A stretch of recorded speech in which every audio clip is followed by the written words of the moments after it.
तो साथियों, मेरे चैनल में आपका बहुत बहुत स्वागत है। आज मैं आपके सामने लेकर आया हूँ बी एच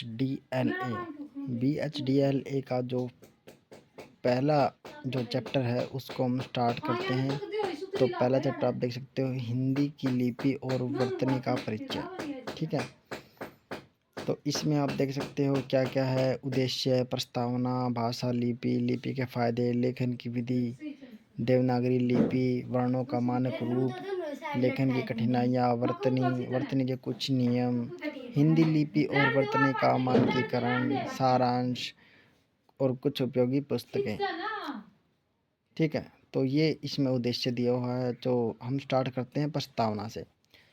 हम सब हिंदी भाषा बोलते हैं और लिखते हैं और इन दोनों माध्यमों से एक दूसरे से विचारों का आदान प्रदान करते हैं। जो बातें हम मौखिक व उच्चारित रूप से करते हैं उन्हें हम लेखन द्वारा भी प्रकट करते हैं। यह कैसे संभव होता है? उच्चारण और लेखन में हम कैसे तालमेल बिठाते हैं? लिपि से हम उच्चरित भाषा को कागज पर मूर्त रूप देते हैं। लिपि और उच्चारण भाषा के मूल तत्व हैं। इन्हें जानना भाषा को अच्छी तरह सीखने के लिए आवश्यक है। इकाई 1 में हम लिपि का परिचय प्राप्त करेंगे और इकाई 2 में उच्चारण संबंधी विशेषताओं की चर्चा करेंगे। आपने देखा होगा कि लोग एक ही वर्ण को भिन्न भिन्न प्रकार से लिखते हैं। हम क्या लिखें? इस संशय को मिटाने और वर्ण के लेखन की विविधता को समाप्त करने के लिए, जिससे टंकन, मुद्रण आदि में एकरूपता आ सके, भारत सरकार ने मानक देवनागरी लिपि का सुझाव दिया है। साथ ही वर्तनी के कुछ नियम भी बताए हैं। इनका पालन करने पर लिपि में एकरूपता आएगी और लिखना सीखना सहज होगा। भाषा का लिखित रूप उसकी वर्तनी कहलाता है। आपने देखा होगा कि अधिकतर लोग वर्तनी की गलतियाँ करते हैं। परिचय, लिपि, समाप्त, हिंदी, वर्ण, मुद्रण आदि गलत रूप है, जबकि इन शब्दों के सही रूप हैं परिचय, लिपि, समाप्त, हिंदी, वर्ण, मुद्रण। आप भी ऐसी गलतियाँ करते होंगे जो आप सोचते होंगे कि इन दोषों से कैसे बचा जाए। कुछ नियम हैं जिनसे हम वर्तनी के दोषों को कुछ हद तक पकड़ सकते हैं, लेकिन सबसे बड़ा नियम है कि हम सही उच्चारण को पहचानें, सही उच्चारण करें। इस इकाई में तथा आगे की इकाइयों में आपको वर्तनी के बारे में और जानकारी दी जाएगी। कुछ शब्द तो दो तरह से लिखे जाते हैं, दोनों रूप सही माने जाते हैं, जैसे गरम, गरम। इन शब्दों के बारे में भी हमें जानना होगा। आइए अब हम पाठ प्रारंभ करें, जिसमें ऊपर की बातों के संदर्भ में लिपि, मानक देवनागरी लिपि, वर्तनी आदि के बारे में जानकारी प्राप्त करेंगे। भाषा और लिपि। आप यह पाठ पढ़ना शुरू कर रहे हैं। आपके सामने मैं नहीं, फिर भी लगता है कि मैं आपसे बातें कर रहा हूँ। आप मेरी बातों को समझ रहे हैं, जैसे सामने बैठे सुन रहे हो। यह कैसे संभव हुआ? आप भाषा के लिखित रूप को पढ़ रहे हैं। आपके सामने छपे हुए ये अक्षर हैं। इन अक्षर से आप भाषा के उच्चरित रूप पहचान रहे हैं और अर्थ ग्रहण कर रहे हैं। इस तरह हम लिपि के माध्यम से भी एक दूसरे से बातचीत कर सकते हैं, जैसे बोलकर अपने भाव को अभिव्यक्त कर देते हैं, या ऐसा कह सकते हैं कि पढ़ना सुनने का दूसरा रूप है। लिपि के महत्व पर विचार करने से पूर्व हमें भाषा के महत्व पर विचार कर लेना चाहिए। भाषा वो माध्यम है जिस पर मानव समाज का बहुमुखी विकास निर्भर करता है। आपको यह जानकर आश्चर्य होगा कि भाषा के बिना मनुष्य सोच भी नहीं सकता। उसका संपूर्ण चिंतन उसकी मातृभाषा में ही होता है। लेकिन भाषा में चिंतन और विकास की आधारभूत भूमि लिपि है। लिपिबद्ध भाषा का लेखन कला के उद्भव से ही भाषा का चरम विकास संभव हो सका है। लिपि के फायदे। लिपि के विकास से पहले मनुष्य सिर्फ बोलता था, वह लिखता नहीं था। संस्कृत के विकास के साथ लिखना प्रारंभ हुआ। पहले मनुष्य ताड़ के पत्तों पर या भोजपत्र पर लिखता था। कुछ लोग गीली मिट्टी या पत्थरों पर लिखते थे। कुछ संस्कृतियों में धातु पटल पर लिखने का प्रमाण मिलता है। प्राचीन काल में लिखना बहुत कठिन काम था, इसलिए इसका अधिक प्रचार नहीं हुआ। संसार में कम भाषाएं लिखी जाती हैं। मध्य युग में कागज का उत्पादन आरंभ हुआ और छपाई का प्रचलन हुआ। तब से लिखने का व्यापक प्रचार हुआ है। हम कोशिश कर रहे हैं कि सभी लोग लिखना पढ़ना सीखें। जिससे लिखना पढ़ना नहीं आता उसे हम अशिक्षित कहते हैं। ऐसा क्यों है? लिखने पढ़ने से ही ज्ञान का विस्तार हो सका है। हम यह भी देखते हैं कि जो भाषाएं लिखी जाती हैं वे प्रगति करती हैं, उनको बोलने वाला समाज भी उन्नति करता है। आप जानना चाहेंगे कि लिपि से समाज के विकास का क्या संबंध है। लिपि का सबसे बड़ा गुण है विचार को सुरक्षित करते हुए उसे समय से आगे बढ़ाना। हम बोलते हैं तो बात खत्म हो जाती है, लिखने पर उसे स्थायित्व मिल जाता है। लिखे हुए अक्सर ध्वनि की तरह मिट नहीं जाते। आप अपने विचारों को खुद बाद में पढ़ सकते हैं। इस कारण हम अधिक व्यवस्थित रूप से लिखते हैं, थोड़े शब्दों से सारी बात को रखने का प्रयत्न करते हैं। बोलचाल की भाषा और लिखित भाषा के स्वरूप में अंतर है। इसके बारे में हम आगे के पाठों में विस्तार से पढ़ेंगे। यह कह सकते हैं कि लिखने से भाषा का विकास होता है। लिपि से भाषा यानी भाषा के माध्यम से कहे हुए विचार सुरक्षित रखे जा सकते हैं। इसी कारण हमारे पास पुराने ज़माने की कृतियाँ सुरक्षित हैं। उस समय का विज्ञान सुरक्षित है। ये विचार पीढ़ी दर पीढ़ी आगे जाते हैं। इसी कारण मानव विकास करता है। मानव विकास के लिए लिपि बहुत ही आवश्यक है। विकास की यह कहानी ही हमारी संस्कृति है। लिपि के कारण हम संस्कृति को सुरक्षित रख सकते हैं। लिपि के माध्यम से हम संप्रेषण का विस्तार कर सकते हैं। आप बोलेंगे तो ज़्यादा से ज़्यादा कुछ हज़ार लोग आपको सुन सकेंगे, लेकिन अखबार में लिखे तो शायद लाखों लोग आपको सुन सकेंगे। भारत के ही नहीं, दुनिया के कोने कोने में बैठे हुए लोग आपके विचार जान सकेंगे। लेखन से आने वाली पीढ़ियाँ भी आपके विचार जान सकेंगी। लेखन की विधि। लेखन क्या है, लिपि क्या है? हम जिस क्रम से ध्वनियों का उच्चारण करते हैं उसी क्रम से उन्हें पूर्व निश्चित आकार के माध्यम से दिखाना ही लिपि है। अर्थात लिपि में उच्चारित ध्वनियों के लिए चिन्हित निश्चित करते हैं। इन चिन्हों को वर्ण कहते हैं। जैसे वर्ण प एक ध्वनि का प्रतीक है, इसी तरह बी किसी दूसरी ध्वनि का। शब्द काल में 3 ध्वनियाँ हैं, क आ ल। लेखन में भी हम 3 वर्णों से इस क्रम को दिखाते हैं। किसी भाषा की वर्णमाला उस भाषा की सभी ध्वनियों के प्रतीकों की व्यवस्था होती है। हिंदी भाषा की वर्णमाला की लिपि देवनागरी लिपि कहलाती है। यह लिपि हिंदी की ध्वनियों का प्रतिनिधित्व करती है। ऐसा नहीं है कि सारी भाषाएं में एक जैसी लिपि की व्यवस्था तो हो।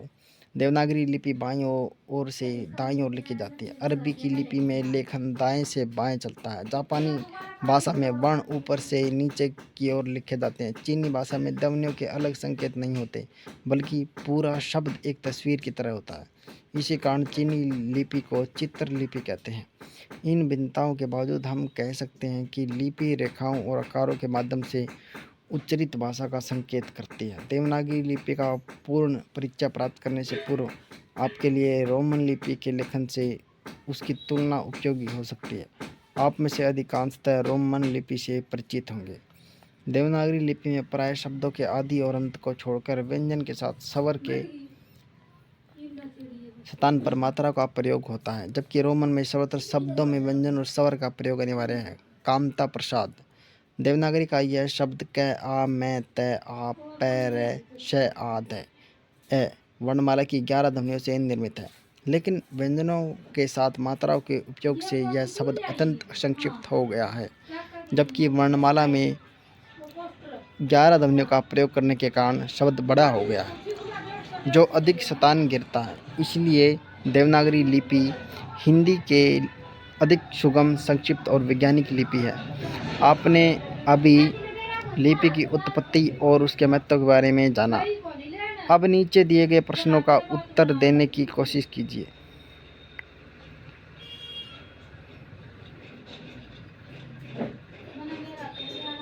तो आपने ये प्रश्न देखे। देवनागरी लिपि वर्णों का मानक रूप। हिंदी का क्षेत्र अत्यंत विशाल है, इस कारण कुछ वर्णों के लेखन में विविधता का होना स्वाभाविक है, लेकिन इसमें मुद्रण में कठिनाई होती है। लोगों को सीखने सिखाने में भी कठिनाई होती है। आज कंप्यूटर के माध्यम से शब्दों का संयोजन किया जाता है, पहले यही काम टाइपराइटर से होता था। दोनों स्थितियों में मानक वर्णों का इस्तेमाल अनिवार्य है। इसी कारण भारत सरकार ने केंद्रीय हिंदी निदेशालय को मानक देवनागरी लिपि निर्धारित करने का कार्य सौंपा। इसका उद्देश्य यह है कि हम निश्चित करेंगे कि आगे से कौन कौन से वर्ण मानक होंगे। इस कार्य के पीछे यह उद्देश्य है कि लोग मानक वर्णों का ही प्रयोग करें, जिससे भाषा में एकरूपता है। निदेशालय ने 1966-2006 में मानक देवनागरी लिपि प्रस्तुत की।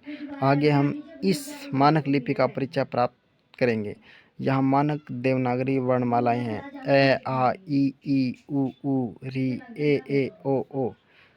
तो यहाँ पर ये देखिए कुछ मात्राएं दी हुई हैं, इनको आप देख लेना। अनुस्वार, विसर्ग, व्यंजन, पूरे के पूरे व्यंजन दिए हुए हैं यहाँ पर, कै से लेकर है तक। द्विगुण व्यंजन, डय, संयुक्त व्यंजन, अक्षय त्रय, अज्ञाक्षर। लेखन की कठिनाइयाँ। अब हम लेखन की कुछ कठिनाइयों की बात करेंगे। पद, उद्धान, द्वार, उद्देश्य, उद्धार। क्या आपने सारे शब्द पढ़ लिए? न पढ़ सके तो कोई चिंता नहीं, क्योंकि ये वर्ण छपाई में कम होते जा रहे हैं। पहले की पुस्तकों में ऐसे शब्द ज़्यादा छपते थे, लेकिन आधुनिक छपाई के मशीनों में इनके छपने की गुंजाइश कम है। ये देखिए दो वर्णों का योग, दम, दम। इन दोनों के मिलने से तीसरा ही रूप बन जाता है। इसी सिलसिले में हम एक और प्रक्रिया की चर्चा करेंगे, यह है सरलीकरण। आगे के शब्दों को देखिए: पद्मा, उद्यान, द्वार, उद्देश्य, उद्धार। हमने यहाँ हलंत चिन्ह का प्रयोग किया है, जिसमें 6 तरह के संयुक्त वर्णों के लेखन से बच गई। द या दम संयुक्त वर्ण कहलाते हैं। निदेशालय से संयुक्त वर्ण बनाने के संबंध में भी कुछ सुझाव दिए हैं। इससे लेखन विधि, मुद्रण आदि सरल हो जाते हैं। संयुक्त वर्ण बनाने की विधि। मानक वर्णों के संयुक्त व्यंजन बनाने के संदर्भ में 3 बातें हैं। र, री से बनने वाले संयुक्त व्यंजनों के निम्नलिखित रूप होंगे: क्रम, श्रम, तर्क, ड्रामा, भर, रुपया, रूप, हृदय, श्रृंगार, दृष्टि आदि। आप निम्नलिखित वर्णों को देखिए, उसमें समान तत्व पहचानिए। अक्षय श, व, ल, यह पहचान लिया। आपके अंत में खड़ी पाई है, उसे निकाल दिए और उसके स्थान पर दूसरा वर्ण रख दीजिए। संयुक्त वर्ण बन गया। उदाहरण देखिए: मुख्य, 11, विघ्न, प्राच्य, राज्य, पुण्य, पता, तथ्य, ध्यान, न्याय, प्यार, अभ्यास, मयान, मल्ल, द्रव्य, श्याम, शिष्य, शाही, लक्ष्य। अब वर्ण क और फ से संयुक्त वर्ण बनाने के लिए इनकी आखिरी रेखा थोड़ी काट दें तो संयुक्त वर्ण बन जाएंगे। क, फ, मुक्त, हफ्ता। अब कुछ वर्ण और बचे हैं, ये देखिए। आप सुझा सकते हैं कि इनका रूप कैसा बनेगा। हम अपने पद्म के लिए विकल्प दिया है, वह फिर से देखिए। आपको मालूम पड़ेगा कि हलंत चिन्ह लगाकर आप इनके संयुक्त वर्ण बना सकते हैं, जैसे उच्छ्वास, नाटक शास्त्र, पाठ्यक्रम, धनाढ्य, पदम चिन्ह। आगे देखिए वर्तनी। हम सरलीकरण की प्रक्रिया के संबंध में वर्तनी की चर्चा करेंगे। ये वर्तनी देखिए: संबंध, संबंध, संबंध, संबंध। आपको मुद्रण में चारों ही रूप मिलेंगे। इससे लिखने वालों को कठिनाई भी होती है, यहाँ एकरूपता लाने की जरूरत है। हिंदी निदेशालय ने सलाह दिया कि पंचम वर्ण को उस वर्ग के पहले चारों वर्णों से पहले अनुस्वार से दिखाया जाए, जैसे न को तय, थ, द से पहले यूँ लिखा जाए। ठीक है, इस तरह के अन्य कुछ उदाहरण भी यहाँ पर देखे जा सकते हैं। इस पत्ती से भाषा में एकरूपता आएगी, लिखने में सरलता आएगी। लेकिन आपको ध्यान रखना कि नासिक व्यंजनों के बाद उस वर्ग के पहले 4 वर्णों के अलावा और कोई वर्ण आएगा तो नासिक व्यंजन का आधा रूप लिखा जाएगा। ये देखिए सही रूप और गलत रूप। ठीक है, आगे दिए गए हैं बोध प्रश्न। ठीक है, पंचम अक्षरों के प्रयोग से बनने वाले कुछ शब्द, संयुक्त अक्षरों से बनने वाले कुछ शब्द। आगे के शब्दों को सही वर्तनी में लिखिए। यहाँ पर वर्तनी के कुछ नियम हैं। शब्द का लिखित रूप ही वर्तनी होता है, इसी को हम हिज्जे भी कहते हैं। जैसे किताब सही वर्तनी है, किताब गलत वर्तनी है। हम शब्दों को सही वर्तनी में लिखेंगे तो सही अर्थ लिखे बनेगा। जैसे हम फल खा रहा हूँ, फल की जगह पल लिखेंगे तो वाक्य निरर्थक होगा। यहाँ कुछ वर्तनी की विशेष बातें देखेंगे। आगे की इकाइयों में वर्तनी के और अभ्यास करेंगे। आपने देखा होगा मानक वर्णमाला में हमें चंद्रबिंदु को नहीं दिखाया, लेकिन दोनों शब्दों में वर्तनी में अंतर है, उच्चारण में अंतर है, अर्थ में अंतर है। हंस एक पक्षी है, हंसना एक क्रिया व्यापार। हम दोनों के प्रयोगों को समझना होगा। यहाँ पर कुछ नियम दिए हुए हैं: हंसना, आँख, पूँछ, बूंद, दांत, दायां बायां, लड़कियाँ। लेकिन जब अनुनासिकता को हम ऊपर मात्रा वाले वर्णों के साथ लिखेंगे तो अनुस्वार से लिखते हैं। गेंद, ईंट, ओदा, गोंद, 65 कहीं। आपको अनुस्वार अनुनासिक के अंतर को समझ लेना चाहिए। अनुस्वार वर्णमाला के पंचमाक्षर ड़, ण, ण, न, म के लिए प्रयुक्त होते हैं। जबकि अनुनासिक नाक से निकलने वाली ध्वनि मात्र है। अनुस्वार के सभी रूपों के लिए मुद्रणटंकन में प्राय चिह्न का प्रयोग होता है, जैसे क्रांति, शांति, लेकिन भांति को भांति भी लिख देते हैं, जो गलत है। अतः इसके समाधान के लिए आप स्वयं उच्चारण करके वर्तनी निर्धारित करेंगे। ऐसे स्तरों पर हमें वर्तनी और उच्चारण दोनों बातों को लेकर साथ चलना होगा। अगली इकाई में हम वर्तनी के बारे में और विचार करेंगे। वर्णमाला में मैं ड ड को भी दिखाया है। अनुस्वार और अनुनासिक की तरह हिंदी में ड ड को भी लेकर काफ़ी भ्रम है। हिंदी की नई ध्वनियाँ ट वर्ग के ढ और ढ से मिलती है। डर को डर और गड को गड लिख देने की गलती प्राय देखी जाती है। इसमें हम वर्तनी के स्तर पर कैसे दिखाएं? ड ण सभी समझने का प्रयास करेंगे। ड शब्द के बारे में डालना, डोली, डूबना। व्यंजन गुच्छ में गड़, खड़ंग, कार्ड, गुड्डी। अनुस्वार, उपसर्ग, ड का प्रयोग ये देखिए ड का प्रयोग हमेशा स्वतंत्र रूप में होता है। इसमें शब्द का आरंभ नहीं होता। इस नियम की जानकारी होने पर वर्तनी के दोष दूर किए जा सकते हैं। आप यह सवाल कर सकेंगे कि वर्तनी के सभी दोषों को दूर करने के क्या उपाय हैं, जैसे हर्ष स्वर, दीर्घ स्वर और दोषों को कैसे दूर करेंगे। दरअसल वर्तनी के बहुत से दोषों का कारण है उच्चारण। उच्चारण सही हो तो वर्तनी भी ठीक होगी। यह हिंदी भाषा की विशेषता है। अधिकतर हम वही लिखते हैं जो बोलते हैं, इसलिए हर शब्द, दीर्घ स्वर का उच्चारण सही करें। जो वर्तनी सही लिख सकते हैं, दिन दिन में उच्चारण का अंतर है, जाति जाति में भी उच्चारण का अंतर है। अतः स्पष्ट है, सही उच्चारण से ही हम सही वर्तनी का प्रयोग करेंगे। यहाँ लिपि के आधार पर कुछ वर्तनियों की चर्चा यहाँ पर करेंगे।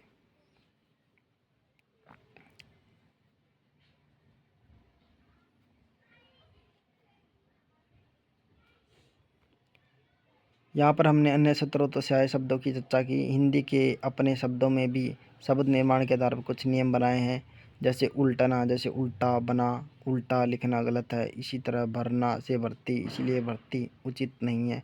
हिंदी में चिट्ठी, पत्थर जैसे शब्द गलत हैं, क्योंकि हिंदी में ठ ठ ठ जैसे युक्त वर्ण नहीं आते। ऐसे कुछ नियमों के अध्ययन से हम सही भाषा लिखने की ओर प्रवृत्त हो सकेंगे। लेकिन जहाँ नियम नहीं बन सकते, हमें उच्चारण की शुद्धता पर बल देना होगा। यहाँ पर कुछ प्रश्न